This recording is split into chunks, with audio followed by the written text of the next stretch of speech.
Cœur de Garonne, voilà, je confonds avec l'association Rencontre Comme Nous et donc ATD Carmonde, c'était comment par différentes actions, comment rendre les premiers concernés autonomes, comment favoriser leur participation et leur autonomie à travers différents projets. Donc l'accès au numérique, et effectivement, et sur les 2 premières interventions notamment, a été transversal, nous par la culture et par l'éducation, et ATD Carmonde sur la place, comment renforcer le pouvoir d'agir des premiers concernés, et en insistant bien que ce sont les plus à même d'agir dans leur parcours d'inclusion. Ce que M. Pélisson disait ce matin sur les différentes inclusions, insertion, intégration, c'est qu'en fait, rien ne peut se faire sans prendre en compte les premiers concernés. Et donc, ATD Carmonde prenait des exemples de réussite individuelle sur comment on trouve un logement, comment on trouve un emploi en tenant compte de la personne. Voilà. Est-ce que c'est fidèle à ATD Carmonde? Et j'en profite tant que j'ai la parole.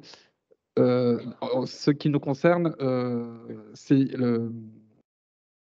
la contribution portait pas tant sur l'exotisme, mais sur la place qu'on accorde à la culture et l'éducation dans le fait de redonner la parole aux premiers concernés, donc les habitants roms, et comment par une pratique culturelle, artistique et des projets éducatifs, les jeunes, et notamment dans le temps long, puisque du coup Andrei, qui est médiateur scolaire, a intervenu sur les sujets d'éducation, comment en 10 ans d'accompagnement de projets culturels, comment il s'est construit un autre chemin pour s'ouvrir des possibles et pour casser la reproduction sociale et les déterminismes.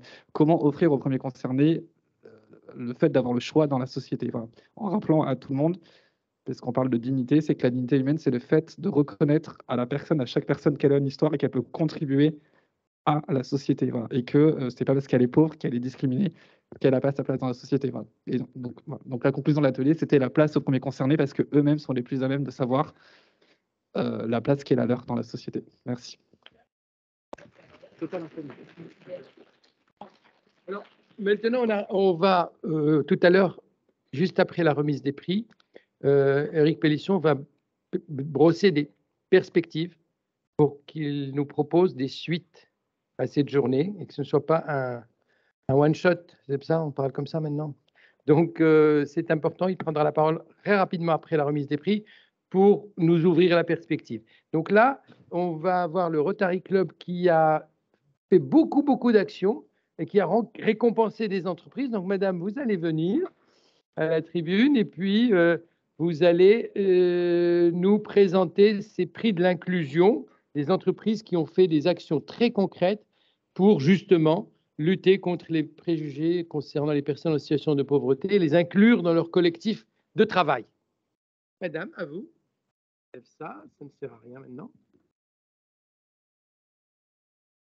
Monsieur Éric Pélisson, commissaire à la prévention et la lutte contre la pauvreté, représentant Monsieur le préfet de la région Occitanie, Madame Claire Hédon, défenseur de la République, Madame Michèle Tisser, vice-présidente de FES Occitanie, Madame Geneviève de Coster, animatrice du pôle ADT Carmonde, Monsieur Bruno Decaze, directeur de Montpellier Business School, que nous remercions de nous accueillir dans ces lieux, Mesdames et Messieurs les représentants de l'État, des collectivités, des associations et du monde de l'entreprise, Mesdames et Messieurs les universitaires de Montpellier, Perpignan, Toulouse et Paris, Monsieur Hamdani, président de l'Institut Éthique et Diversité, chers amis rotariens, Mesdames et Messieurs.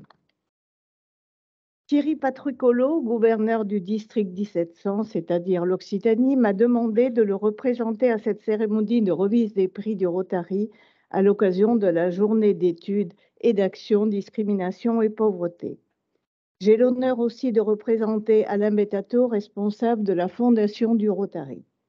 Le Rotary dans le monde, c'est 1 200 000 membres, des bénévoles, répartis dans 36 000 clubs à travers 220 pays et territoires. Ce sont des professionnels qui unissent leurs compétences pour agir et faire le bien dans le monde. Le Rotary est un réseau ouvert de femmes et d'hommes portés par des valeurs éthiques, professionnelles et l'humanisme. Le Rotary aussi, c'est à travers sa fondation plus de 4,9 milliards de dollars investis dans des actions concrètes depuis 1947. C'est 16 millions d'heures de bénévolat par an dans des actions au service des autres. C'est un acteur privilégié de l'éradication de la polio dans le monde et un défenseur de la paix à travers ses 7 centres d'études sur la paix. Ces 7 axes stratégiques déclinés en actions opérationnelles et efficaces, la promotion de la paix, la lutte contre les maladies, l'approvisionnement en eau potable, la santé des mères et des enfants, l'éducation et la formation, et enfin le développement des économies locales et la protection de l'environnement. Mais le Rotary, c'est aussi un engagement de traiter chacun avec dignité et respect, et à permettre à chacun de se faire entendre, à offrir des opportunités équitables de camaraderie, de service et de leadership. Nos membres veulent et attendent du Rotary qu'il soit une organisation diverse, équitable et inclusive. Nous nous engageons à créer un environnement ouvert au dialogue, à un apprentissage partagé. Et bien que l'expérience rotarienne puisse différer d'un pays à l'autre, les dynamiques, les contextes historiques et les structures à l'origine des inégalités et des préjugés se retrouvent dans le monde entier. Les questions de diversité, d'équité et d'inclusion sont d'actualité partout dans le monde. Le conseil d'administration du Rotary International et de sa fondation embrasse les principes de diversité, d'équité et d'inclusion, et le Rotary prend des mesures pour respecter ces principes dans toutes nos activités. Le Rotary a formé une task force diversité, équité et inclusion afin de faire un état de lieu et de concevoir un plan complet visant davantage à ancrer ces valeurs dans notre culture. Pour élaborer ce plan, la task force s'est appuyée sur 31 000 personnes à travers tout le monde pour faire des propositions pour lutter contre cette discrimination entraînant une privation des droits fondamentaux et une pauvreté disqualifiante. Dans cet axe, le Rotary Club de Montpellier Méditerranée a initié un projet Rotary solidaire qui a pour vocation d'unir le monde associatif et le monde de l'entreprise en faveur d'une action au bénéfice des populations précaires. Ces prix vont être décernés à des entreprises dont l'engagement sur les différents piliers de la responsabilité sociétale des entreprises contribue au rayonnement du tissu économique départemental. Je vous remercie de votre attention.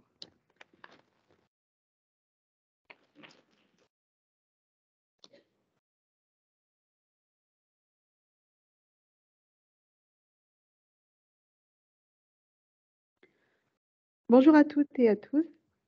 Qu'il me soit permis au nom du Rotary Club Montpellier Méditerranée d'adresser nos sincères remerciements aux organisateurs de cette journée d'études et d'action concernant une thématique qui est très forte, discrimination et pauvreté.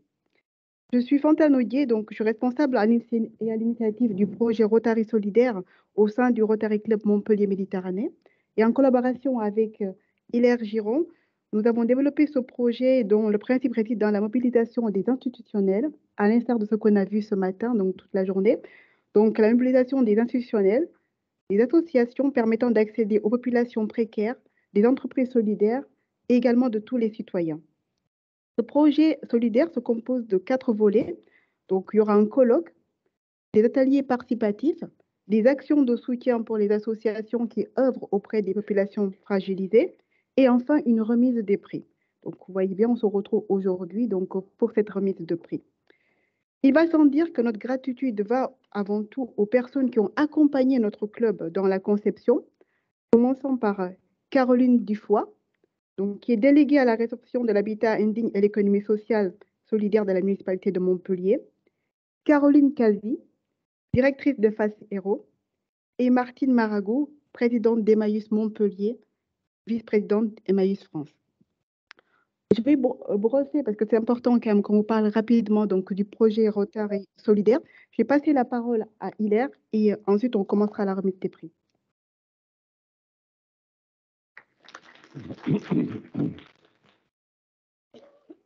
Alors, nous allons vous présenter ce colloque. Inutile, bien sûr, de rappeler la genèse du projet. Les interventions et ateliers d'aujourd'hui ont largement permis de prendre conscience des questions posées. Cependant, quel est le but? Ce colloque s'intitule « Altérité, solidarité, développement, se mobiliser contre la précarité ». Bon, le but du colloque est naturellement d'aider le public à prendre conscience de la précarité dans tous ses états et d'étudier les façons dont la société peut y remédier comme on a pu le faire tout au long de la journée. Il convient peut-être de constater deux phénomènes de même nature et qui sont finalement aussi intolérables l'un que l'autre. Le réchauffement climatique, en fait, et la précarité. Le réchauffement climatique est la conséquence de la réification de la nature en la réduisant à sa valeur d'usage. Et la précarité est la conséquence de la réification de l'homme en le réduisant à sa valeur d'usage économique. Ces deux phénomènes n'en font qu'un, en réalité, aujourd'hui, et il est urgent d'en prendre conscience au niveau sociétal des entreprises et de l'ensemble de la population et des citoyens. Les résultats en sont inévitablement, évidemment, le repli sur soi, les conflits mondiaux de la guerre que nous connaissons, et bien sûr sociaux. En outre, la crise sanitaire, je ne vais pas le rappeler, a amplifié le phénomène. Alors, quel est finalement l'objectif et quels sont les points clés de ce colloque? Il y a 4 points. 1, une quête de sens et de solidarité centrée sur l'éducation, ça a été réévoqué tout à l'heure dans le dernier atelier qui a pris son rapport tout à l'heure. Le deuxième point, une quête de création de valeur économique et sociale, l'entreprise économique et solidaire. Le troisième, une quête de réalisation opérationnelle avec des ateliers participatifs, Chantal l'a évoqué tout à l'heure. Et enfin, une quête d'inclusion des personnes précaires par l'engagement solidaire des associations qui font ce travail. Et puis la remise de prix qui anticipe finalement, nous faisons en quelque sorte le scénario de notre projet à l'envers. Nous commençons par ce qui était prévu comme étant le résultat, la remise des prix. Mais l'opportunité de la convergence avec votre organisation a été magnifique pour remettre ces prix que nous allons remettre tout à l'heure. Alors que je commence par la quête de sens et de solidarité centrée sur l'éducation, la compétence professionnelle, la responsabilité citoyenne et l'éthique. Cela veut dire quoi? L'acquisition des connaissances, on a évoqué à plusieurs reprises, pour comprendre le monde et son fonctionnement complexe. Qui dit complexe dit systémique, la causalité circulaire, on ne sait plus où est la cause, où est l'effet. Et donner ainsi le goût de la passion d'apprendre. Le deuxième, c'est l'apport de la rationalité scientifique pour éradiquer tous les fanatismes idéologiques, obscurantistes, simplificateurs, destructeurs de la cohésion sociale et générateurs de fausses informations. Enfin, le développement de responsabilités personnelles pour lui donner le goût de la prise de risque d'entreprendre. Ça a été fortement évoqué dans l'atelier auquel j'ai participé sur l'emploi et les micro-entreprises. Et enfin, ça vient d'être évoqué maintenant, l'importance de la culture par l'attrait pour l'art sous toutes ses formes, conduisant à un comportement promouvant l'altérité. Et bien sûr, si on parle d'environnement, l'éthique de la sobriété pour passer du consumérisme à l'emploi raisonné des ressources. Dans cette première phase, finalement, du colloque, les intervenants que nous avons approchés, ce sont Boris Cyrulnik, donc, que vous connaissez, qui est un psychanalyste et qui a un parcours extrêmement intéressant de par ses origines, Xavier Emmanuelli, qui est le fondateur du SAMU social de la ville de Paris et président du Haut Comité pour le développement des personnes défavorisées, Jean-François Mattei, dont je suis bien connu dans notre région, qui était professeur à la fac de médecine de Montpellier, de Marseille, pardon, ancien président de la Croix-Rouge et ancien ministre de la Santé, Ronnie Broman, médecin et ancien président des Médecins sans frontières, Chantal Delsol, professeur émérite des universités en philosophie et membre de l'Institut. Voilà pour le premier point. Le deuxième, la quête de création de valeur économique et sociale, pour le Rotary, ça s'impose, c'est l'entreprise économique et solidaire. Au cœur de notre projet, effectivement, l'entreprise donc économique et solidaire est aujourd'hui devenue une réalité, à savoir une entreprise qui cherche à renforcer la cohésion sociale et promouvoir la solidarité par la recherche d'une volonté d'échange réciproque, notamment par un soutien aux personnes vulnérables, le développement du lien social, le développement durable de la transition énergétique, le principe d'égalité homme-femme et de non-discrimination raciale, bien sûr, toutes les formes de discrimination largement évoquées aujourd'hui, qui s'incarne, évidemment, c'est toujours un peu simplificateur, par cette fameuse ISO 26000 qui incarne l'intégral triple, si j'ose dire, de tout ce qu'il faut bien faire sur l'environnement et le social. Donc c'est bien et pas bien à la fois. Une norme ne résout pas les problèmes du quotidien dans le travail de chacun. Pour ce cadre-là, nous approchons les intervenants suivants qui pourraient intervenir. Emmanuel Faber, l'ancien PDG de Danone, qui prône un capital humain aussi important que financier. Alexandre Mars, qui est entrepreneur philanthrope et qui est fondateur de l'association EPIC. Jean Tirole, qui est un voisin à Toulouse, donc prix Nobel d'économie, comme vous le savez, en 2014, et qui donc est responsable de la Toulouse School of Economics. Michel Camp-Dessus, l'ancien directeur du FMI et ancien gouverneur de la Banque de France, que je connais bien très personnellement, parce qu'il est depuis 30 ans membre de l'association Teilhard de Chardin, que j'ai dirigée pendant un certain temps. Nous sommes très amis.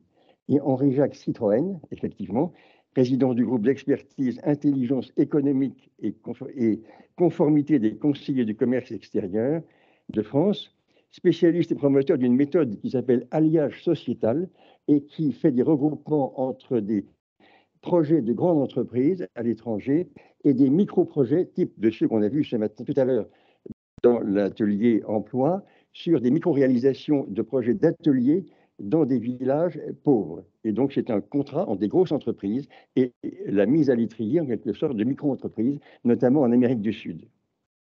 Le troisième point que je voulais évoquer, bien sûr, c'est la quête d'inclusion des personnes précaires. C'est l'engagement solidaire des entreprises et des personnes.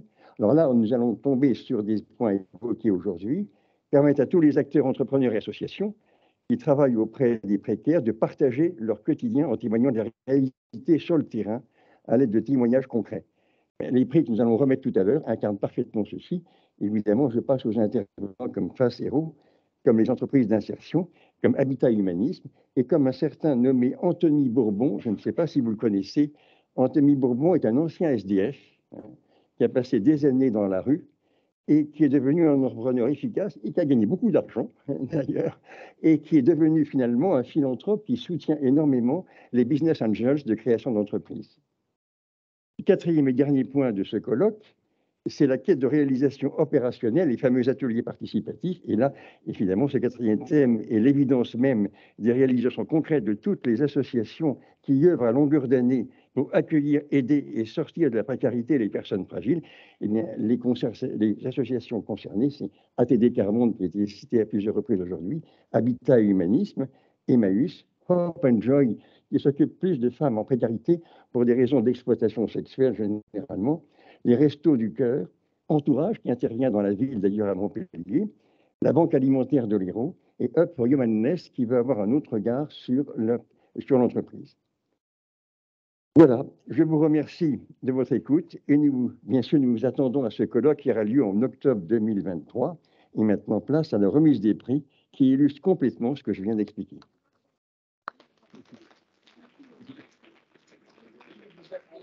Allez, c'est parti. Donc, on va commencer maintenant. Donc, ça y est, la remise des prix. On va commencer par le premier prix, donc le prix des jeunes entrepreneurs engagés.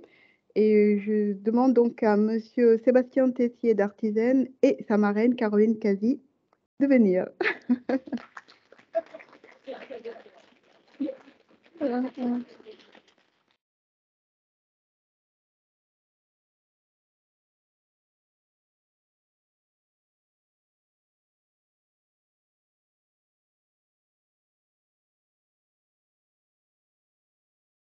Venez avec nous, c'est bien.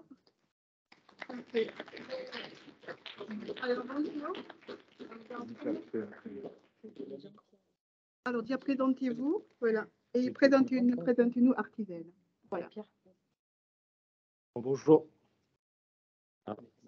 Voilà, sur le rouge. Voilà, c'est parfait. Bonjour à tous. Merci beaucoup pour ce prix. On est très honorés d'avoir reçu ce prix aujourd'hui, très fiers aussi, parce que c'est un engagement pour nous pas de très longue date, parce que comme vous voyez, on est jeunes entrepreneurs engagés, puisque l'entreprise Artisan, qui a été récompensée par ce prix, existe depuis un peu plus de 2 ans. Donc c'est une entreprise qui est assez jeune et qui qui est engagé. Aujourd'hui, on fait des services ce qu'on appelle des services à la personne, donc entreprise de ménage et de repassage écologique, parce qu'on a décidé aussi de se placer aussi dans un axe écologique. Et pour nous, le projet est parti d'un constat que dans ce marché du service à la personne, il y avait beaucoup de problèmes sociaux. Et donc, on s'est dit, bah, tiens, qui dit problème dit intéressant pour les entrepreneurs comme nous. Donc, on a décidé avec Sandrine, qui est ma femme, de monter ce projet-là. Et les constats sont les suivants dans ce marché-là. Ça implique quand même 2 millions de travailleurs en France. Donc, ce n'est pas une paille.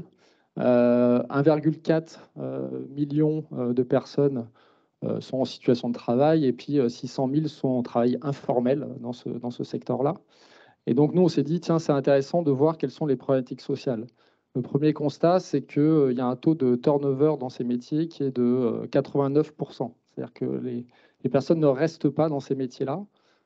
Donc, quelque part, c'est des questions de reconnaissance du métier et donc comment travailler autour de la reconnaissance du métier. Donc, c'est les premiers sujets qu'on a abordés. Le sujet qui nous occupe aujourd'hui, c'est le taux de pauvreté. Il faut savoir que ce n'est pas parce qu'on a un emploi qu'on n'est pas en situation précaire. Et donc, on a 20% de travailleurs dans ces métiers-là qui sont en situation de taux de pauvreté, donc qui sont en dessous du seuil de pauvreté. Et pour nous, ce n'était pas acceptable. Donc, on a essayé de trouver des solutions d'innovation sociale pour résoudre ces problématiques-là. Puis, je vais laisser la parole à mes collègues voilà, qui vont essayer de vous illustrer comment on a pu trouver des solutions concrètes et de terrain pragmatiques pour résoudre ces problèmes-là. Je vous remercie.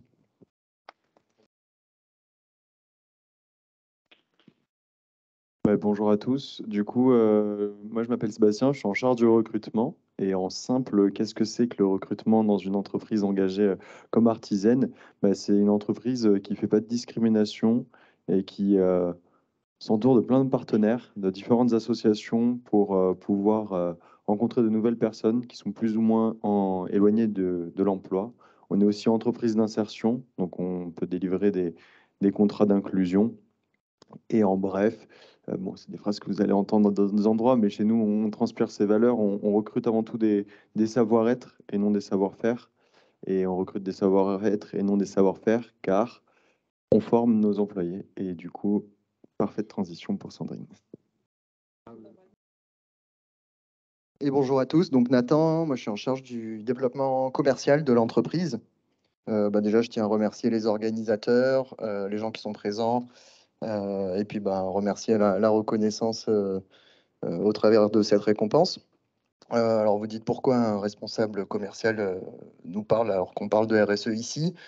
Simplement en quelques mots, je voudrais parler de comment notre politique commerciale vient justement appuyer notre politique RSE et le travail de mes formidables collègues. Et parce qu'en fait, tout ça, c'est pas possible si on n'implique pas nos clients dans notre démarche et si on n'en fait pas des vraies parties prenantes. Donc nous, aujourd'hui, quand on va signer un contrat chez un nouveau client, on lui fait signer une charte. Il s'engage à ne mettre à disposition de nos collaborateurs uniquement des produits qui sont non toxiques et non polluants. Ça, c'est vraiment essentiel quand on connaît la toxicité des produits que nos collaborateurs utilisent tous les jours. Le second point, c'est qu'on va leur demander d'accueillir tous nos collaborateurs avec dignité et indifféremment, quelle que soit leur origine, leur sexe, leur âge, leur confession. Voilà. Et enfin, le dernier point, c'est qu'on va leur demander aussi de s'engager sur un volume et une stabilité de leur consommation, parce que nous, derrière, on va s'engager sur des volumes de contrats pour fournir des temps pleins, des temps choisis en tout cas. Et ça, c'est possible que si tout le monde joue le jeu, et notamment nos clients. Voilà. Et donc, on va finir avec la formation. Merci Nathan. Je pense que c'est important effectivement de préciser qu'on était sur des temps choisis au niveau d'Artizen. En tout cas, c'est un projet qui nous tient à cœur. Et quand avec Pierre, qui a adressé les constats que l'on a posés en début, pour créer cette société, on s'est dit effectivement, il y a maintes solutions pour pouvoir améliorer les conditions de travail des personnes qui travaillent dans ce secteur. Et une des autres solutions, c'était aussi de pouvoir former les personnes qui sont dans ce secteur. En fait, il faut savoir que moins d'une personne sur deux est formée quand elle rentre dans nos métiers. Or, ce sont des métiers qui appellent de véritables compétences. Donc, aujourd'hui, on a mis en place des parcours d'intégration pour pouvoir rentrer dans ces métiers, parce que notamment quand on fait du ménage ou du repassage, on croit que ce sont juste des compétences qui sont le simple prolongement de ce qu'on peut faire à la maison.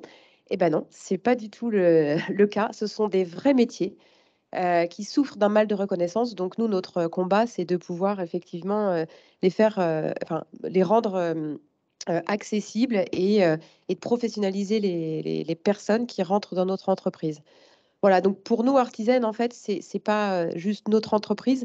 En fait, on est très fiers d'être sur un prix comme celui-là, parce qu'en fait, notre enjeu avec Pierre, c'est de pouvoir partager notre vision auprès des autres entreprises du secteur.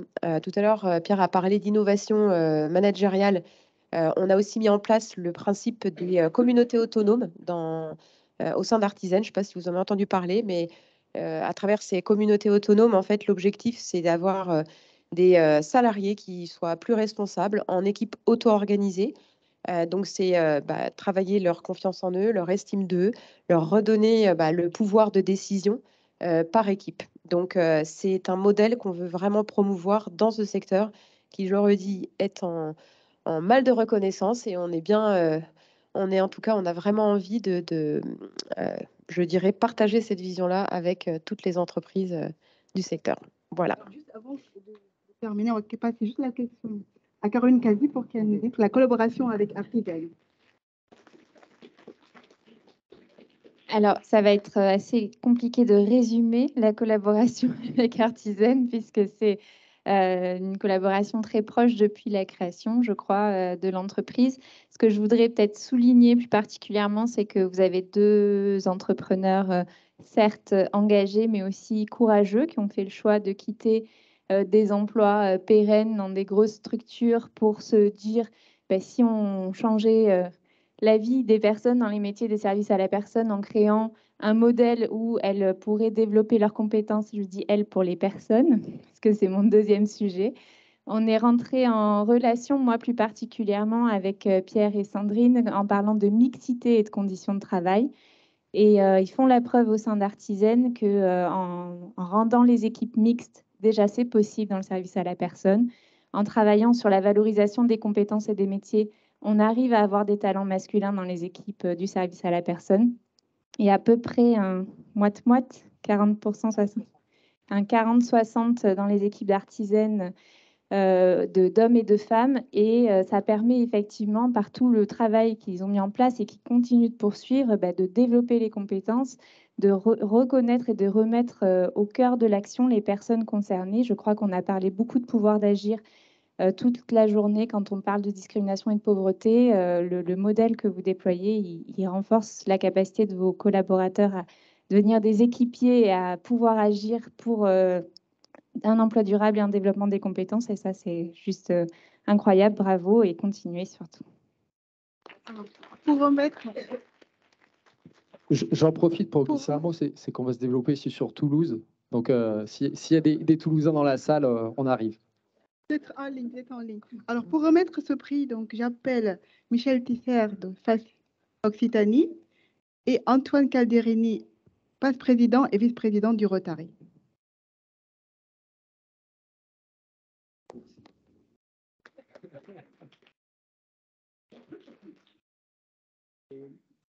Utiliser le micro quand même, mais ça me gêne de vous tourner le dos quand même. Ah d'accord, pardon. Oui, alors bonjour, je vous félicite toute l'équipe là.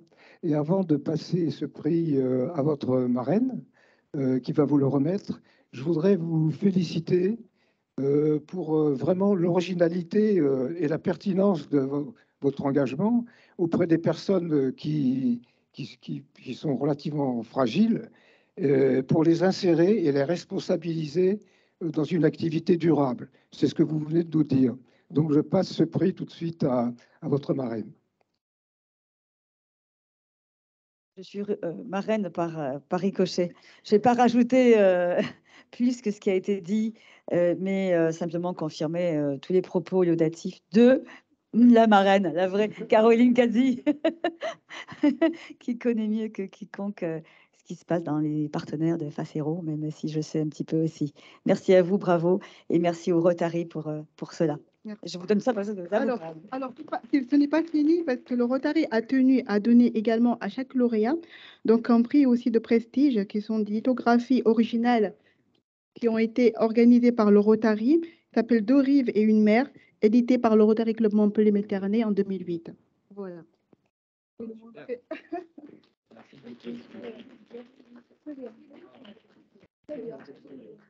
Allez, on va passer au deuxième prix maintenant. Merci beaucoup.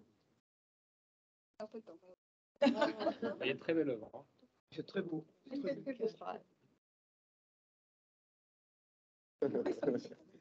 Merci beaucoup. Merci à vous. Alors, on va passer maintenant au deuxième prix, et qu'on est un peu pris par le temps, qui est le prix réinsertion des populations fragiles. Et donc, j'appelle les nouvelles grisettes, donc Richard Préau et sa marraine, Martine Maragou, présidente d'Emmaüs Montpellier. Très bien. Alors, le micro, je ne vois pas. Le micro.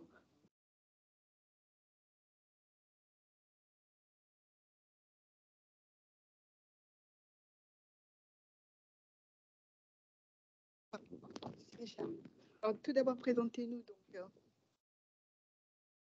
Alors, bonjour tout le monde. Les Nouvelles Grisettes, c'est une association inscrite dans l'économie sociale et solidaire qui porte l'ouverture à la gestion d'un tiers-lieu dédié à la mode et au textile responsable en Occitanie, qui a ouvert ses portes en septembre 2021 à Pérols, à côté du Parc Expo.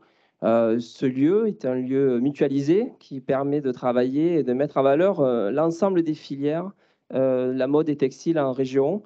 Donc, ça va de la conception à la fabrication jusqu'à la commercialisation. Le tiers-lieu, il porte trois pôles. Un pôle de confection qui englobe de la formation, de l'accueil de stagiaires, avec différents profils de personnes qui sont plus ou moins éloignés de l'emploi.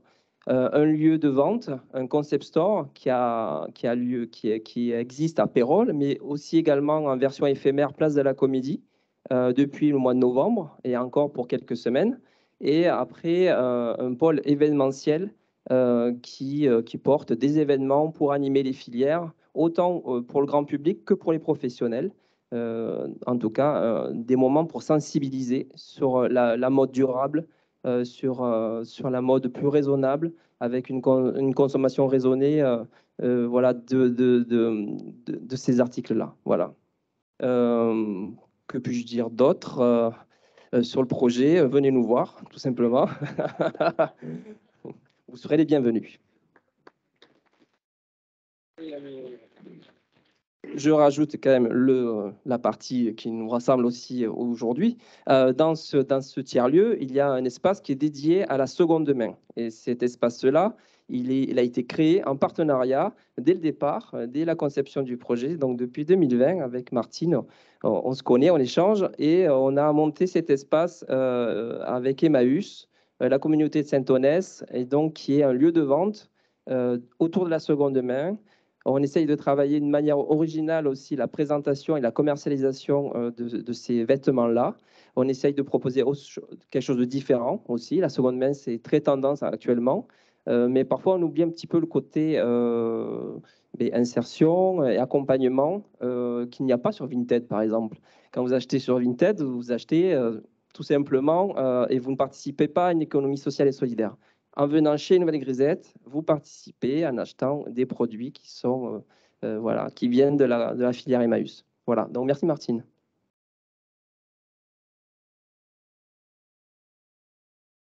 Merci beaucoup. Alors d'abord, permettez-moi de dire toute ma fierté d'être la marraine donc des Nouvelles Grisettes et en l'occurrence ce soir de Richard qui les représente parce que donc cette aventure avec les Nouvelles Grisettes dure depuis 2020 lors du confinement. Nous nous sommes rapprochés pour la confection des masques et cette aventure, eh bien, elle est pérenne.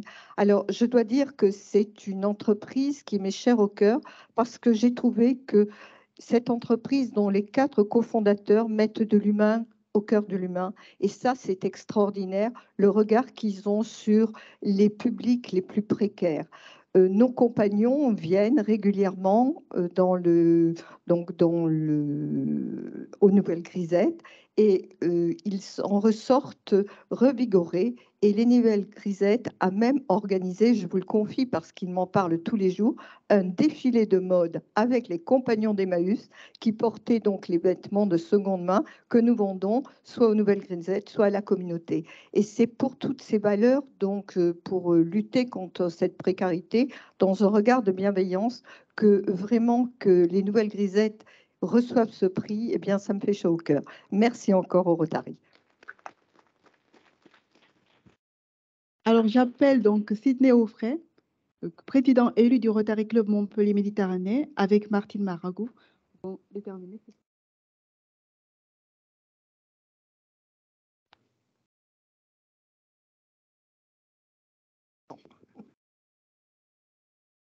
Pour ma part, je voudrais vraiment vous féliciter pour tout ce que vous avez fait et vous dire que le Rotary Club Montpellier Méditerranée a le plaisir et l'honneur de vous remettre ce prix destiné à récompenser la performance d'un maillage local fédérant des personnes fragiles dans un même projet de création et de réalisation industrielle des textiles pour la mode. Vraiment, un grand merci et un grand bravo aussi.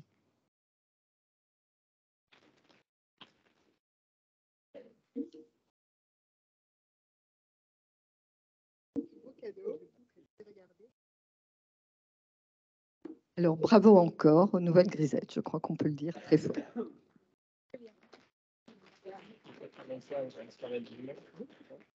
Alors, on me dit de vous annoncer la soirée de demain, puisque nous avons donc, les Nouvelles Grisettes sont sur la place de la Comédie pour quelques semaines encore, et donc nous aurons demain, à partir de 18h jusqu'à dimanche, non, jusqu'à samedi inclus, je ne vais pas faire, un stand, un corner d'Emmaüs qui sera présent.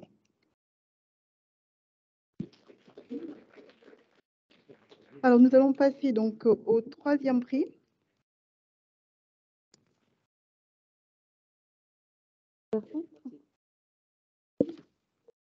Donc, qui est le Grand Prix de l'entreprise citoyenne. Alors, exceptionnellement pour ce prix, on n'a pas réussi à se départager.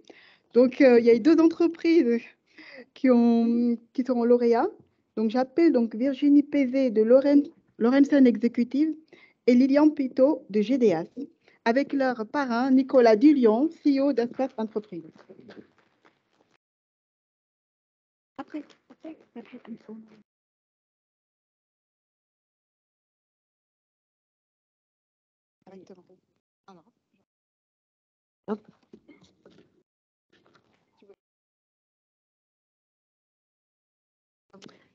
Donc, bonsoir, Virginie Peset. Vous vous demandez peut-être quel est le rapport entre un cabinet de chasse de tête et une labellisation RSE. Eh bien, il y a 5 ans, lors de la création de ce cabinet, je souhaitais à la fois apporter de la performance et de l'expertise aux entreprises et par-dessus tout, avoir un impact sur l'environnement et sur le sociétal. C'est ainsi que le projet est né. Lorenzen Executive est un cabinet de chasse de tête dédié au recrutement de profils cadres et cadres dirigeants. Nous intervenons sur le plan national et nous sommes labellisés RSE par l'AFNOR. C'était pour moi une évidence de devenir société à mission. Nous nous engageons sur 3 axes. Assurer les relations durables et performantes, viser le bien-être au travail au service de la performance et enfin préserver le développement durable au cœur de l'entreprise. Alors, comment cela fonctionne? Je vous propose de partager quelques exemples afin que ce soit plus clair. Concernant le premier axe, assurer les relations durables et performantes, nous communiquons de l'information RSE via notre newsletter ou les réseaux sociaux. Ce qui nous tient à cœur, c'est d'informer nos clients sur les objectifs du développement durable et de la responsabilité sociétale des entreprises. Nous soutenons la mixité au travers de recrutement et sous forme de mécénat de compétences. Ensuite, nous cherchons à viser le bien-être au service de la performance, car dans notre cabinet, nous sommes persuadés que la bonne santé et le bien-être au travail apportent une meilleure performance au travail. C'est pour cette raison que nous finançons des activités sportives de nos salariés et que nous participons également à des courses caritatives du type la Montpelliéraine et également la course tâche. La communication en interne est un enjeu clé. Elle permet à chaque salarié de s'exprimer sur ses besoins et il est propre acteur de son évolution au sein de la structure.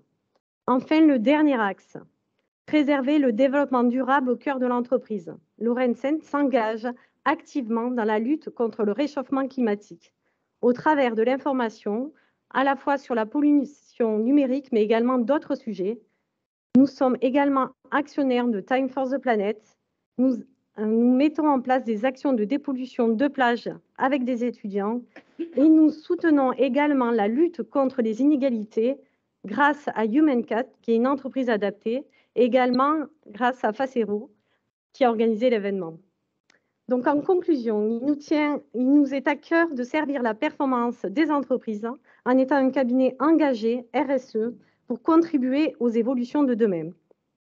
Ce soir, j'ai entendu beaucoup de personnes engagées et j'aimerais vous dire merci à vous pour tout cela, pour les générations futures.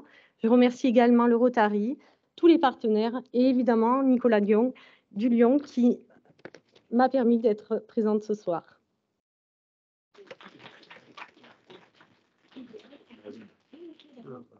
Vas-y.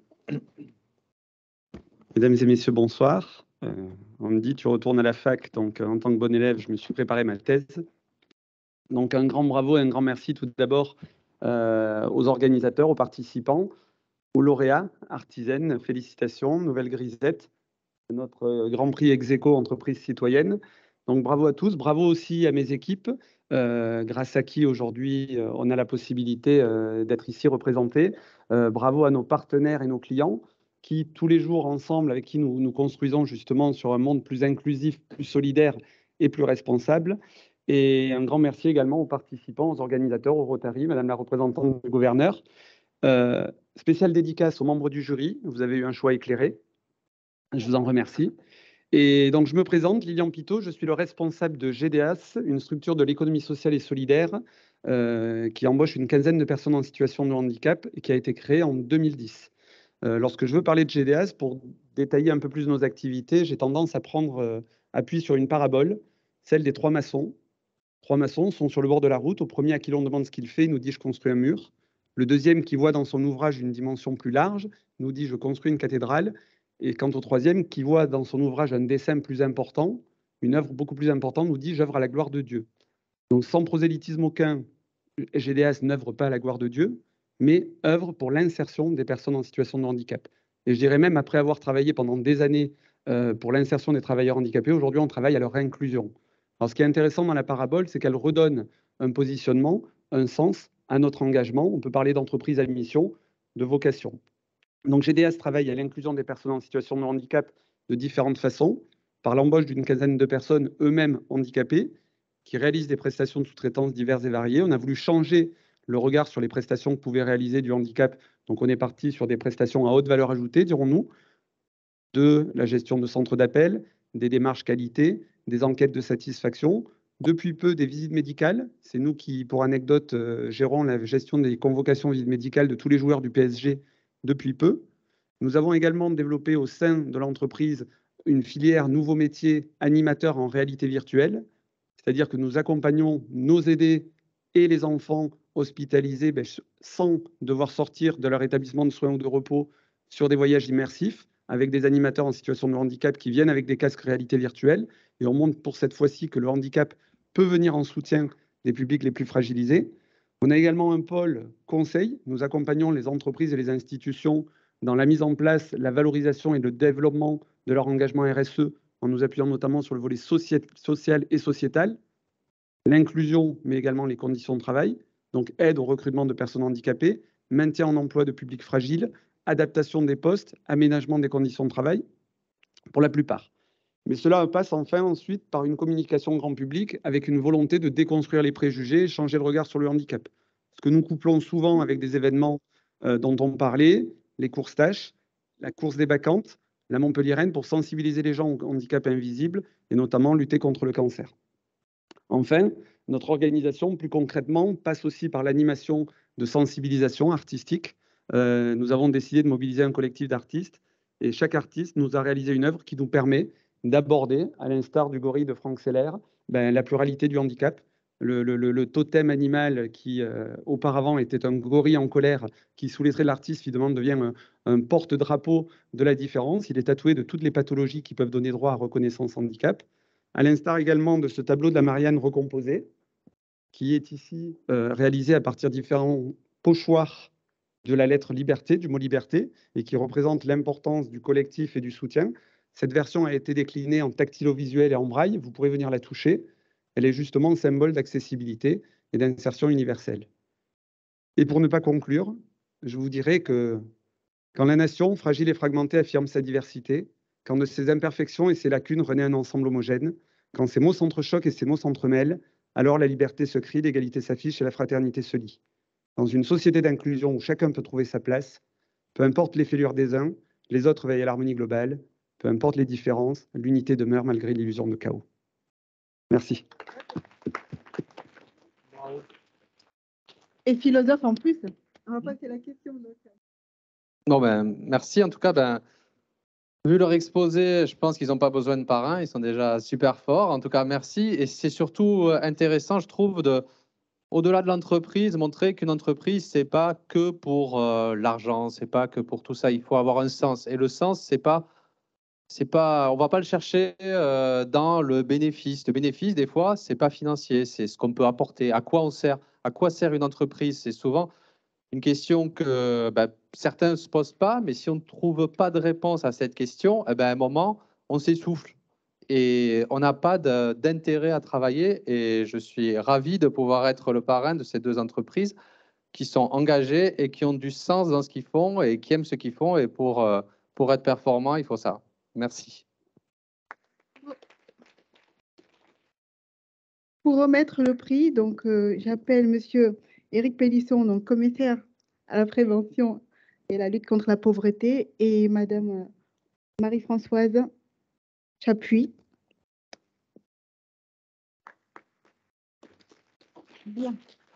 Pour d'abord Lorraine Sen, exécutive, pour l'originalité de la stratégie de l'entreprise basée sur les 3 P, People, Planet, Profit, appliquée au recrutement de cadres et dirigeants pour leurs clients.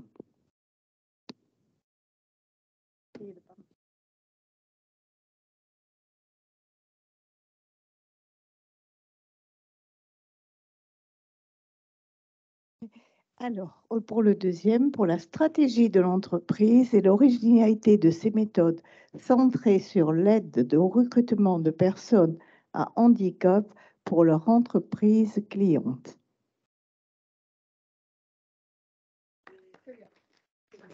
Alors, on va donner les lithographies alors dans ce cas, voilà.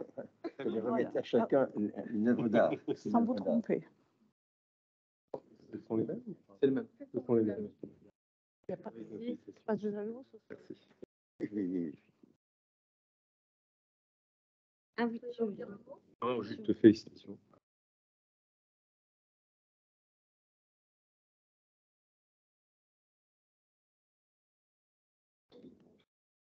Merci.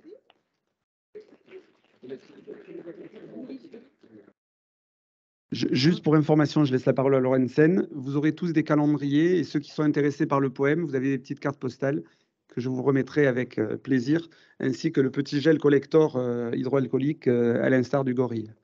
Voilà. Et ça y est, donc on arrive au dernier prix. Ah, pardon. Excusez-moi, juste, je voulais quand même sincèrement remercier le Rotary pour leur engagement, parce que c'est la première fois en fait que je reçois un prix après 5 ans d'activité. Donc vraiment, je suis très honorée et je vous remercie infiniment. Avec plaisir. Merci Virginie. Alors, c'est le dernier prix de la soirée, donc qui sont les valeurs du Rotary. Donc là, pour le coup, donc c'est notre président, Monsieur Alain Chapelier, président du Rotary Club Montpellier Méditerranée 2022-2023.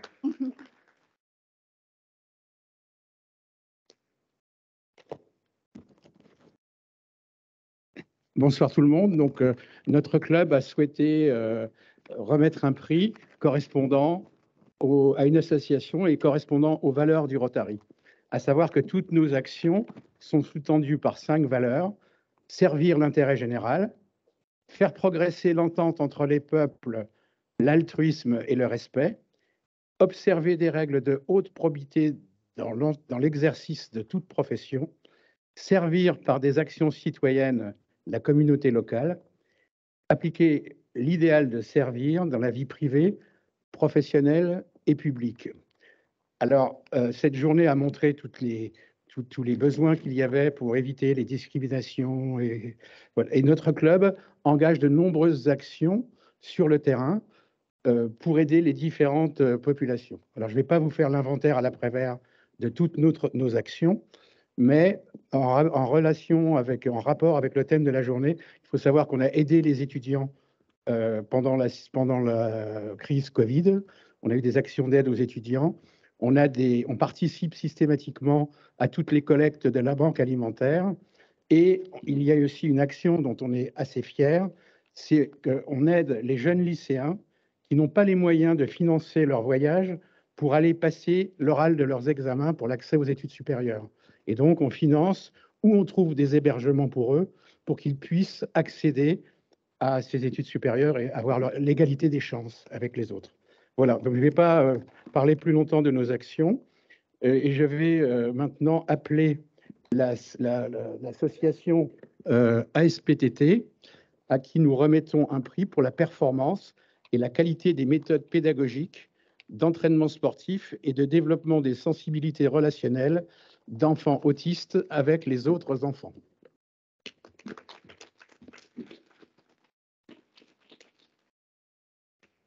Donc, c'est Madame Magali Woods.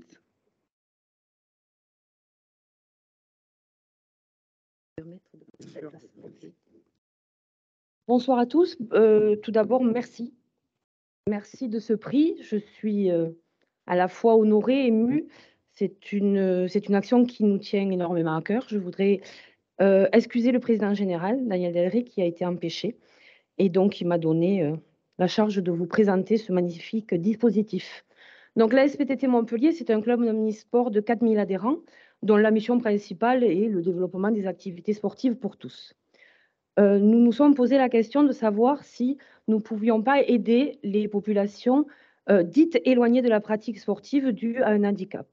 Et nous avons constaté que les enfants porteurs d'autisme étaient systématiquement exclus de manière totale de l'activité sportive.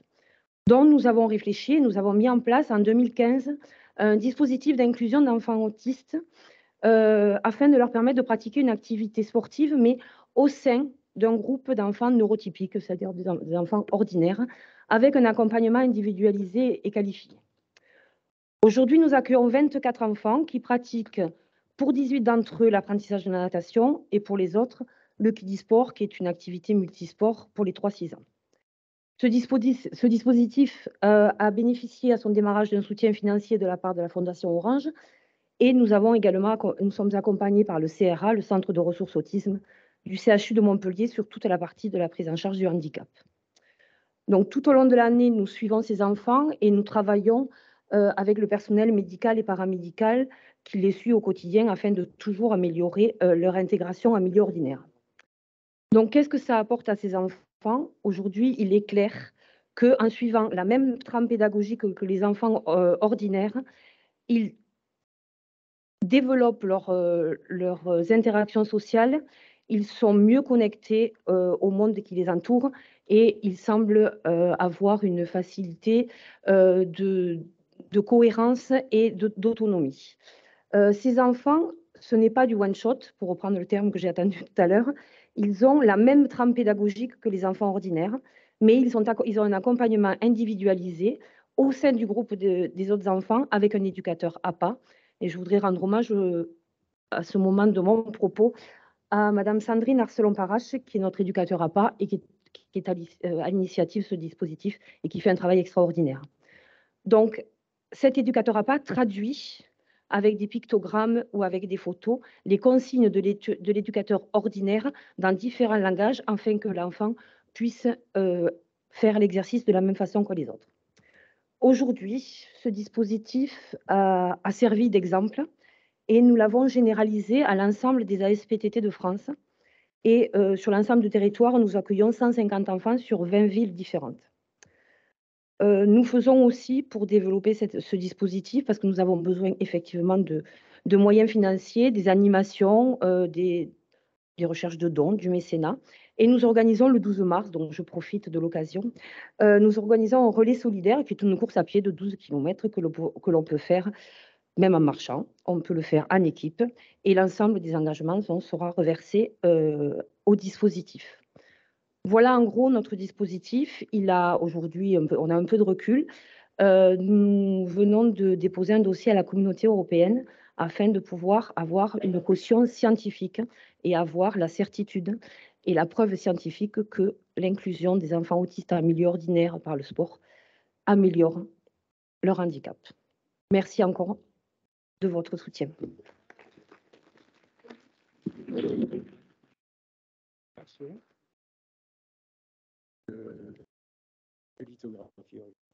beaucoup. Merci.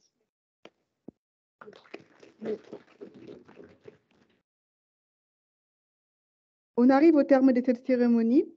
Je tiens, au nom du Rotary Club Montpellier Méditerranée, à remercier l'ensemble des intervenants qui ont rendu cette cérémonie possible, notamment en nous accueillant, en nous associant à ce projet, et de féliciter encore les lauréats pour leur engagement dans des valeurs que nous défendons collectivement en faveur des populations précaires.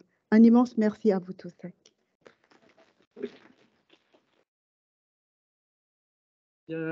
Félicitations aux lauréates et aux lauréats. Très sincèrement, je vous remercie pour ce que vous avez fait, ce que vous faites et ce que vous ferez. Nous arrivons au terme de notre journée. Un petit mot très court, peut-être, Eric? Oui. Non, je veux pas être long. Vous avez assisté à une journée dense. Je voulais remercier donc à nouveau les organisateurs, les participants. Vous dire rendez-vous l'année prochaine. Je pense qu'on est tous très intéressés à voir les suites de ce qui a été entamé ici, puisque vous le savez, c'est une première en France à travailler sur le croisement des regards entre les questions de discrimination et de pauvreté. Un certain nombre d'engagements ont pu être pris et donc on va voir où on en est l'année prochaine. D'ici là, on va essayer également donc de mobiliser un certain nombre d'autres acteurs à s'engager. Donc ceux qui étaient présents vont continuer leur chemin, et mobiliser un certain nombre d'autres acteurs. Et puis la présence de la défenseure des droits donne un rayonnement qui dépasse largement l'Occitanie à notre journée. D'ores et déjà, je l'ai invité, on n'a pas encore pris date évidemment, mais je l'ai invité à revenir l'année dernière. Et comme l'année prochaine, pardon. Et comme Montpellier est une ville-monde ouverte effectivement sur le monde, eh bien, effectivement, je pense que ça aura un rayonnement très large. Merci à tous et puis bonne soirée, bon retour chez vous et à bientôt. Alors, à mon tour de vous saluer, de vous remercier et aussi de vous dire, les personnes présentes, celles qui sont parties et celles qui sont en visio, qu'en votre nom à toutes et à tous, je remercie très chaleureusement les personnes qui ne sont jamais à la tribune, qui font un travail énorme d'organiser, de poser les tables, de nettoyer, de tout faire. Et sans ces personnes, jamais, nous ne pourrons rien faire. Donc elles sont dans l'ombre. Je voulais vraiment que vous les remerciez, que vous les applaudissiez parce qu'elles le méritent vraiment. Voilà. Merci.